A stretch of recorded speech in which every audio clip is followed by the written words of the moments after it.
tise nabeba sayu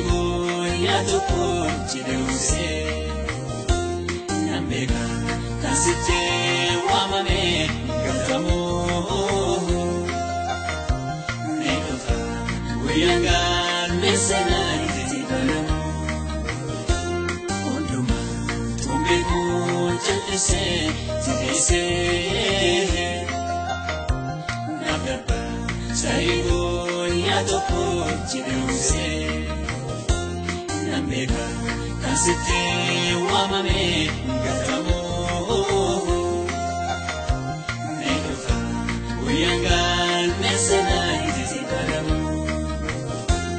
nambega kasite wamame gatamu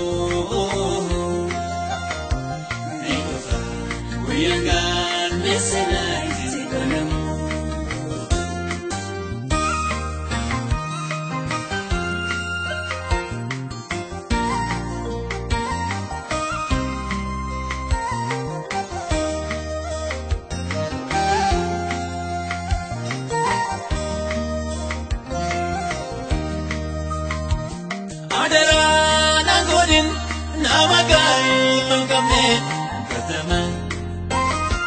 Siwajin emeram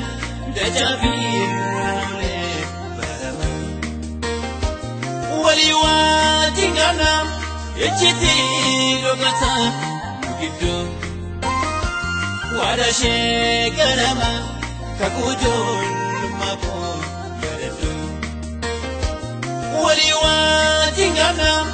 echiti logata gido wada shekarama kakujol mapo garadu ondoma tumbeku chalise tise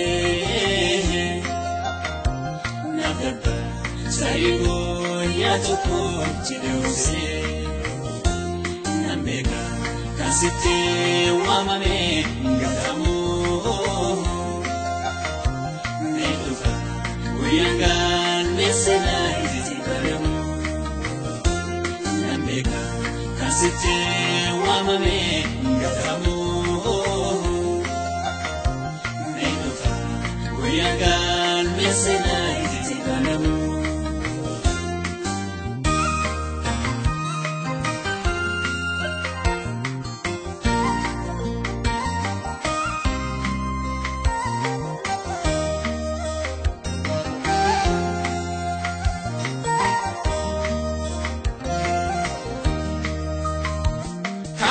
Evangelism, Malegu, Amiti, Nambega, Almachu, Walale, Mundasi, Venise, Nambega, Adimo, Lugadam, Tupike, Tinia, Manamta, Kakate, Nanatu, Natinta, Tupeka, Kanama, Adimo, Lugadam, Tupike, Tinia, Manamta, Kakate, Nanatu, Natinta, Tupeka, Kanama, Onduma, Tumbeku, Chalise, Tise,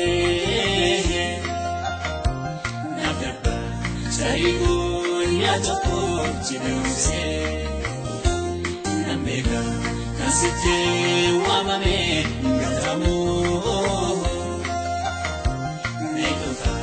uyanga mesena titibalamu nambega kasite wamame gatamu nekofa uyanga mesena titibalamu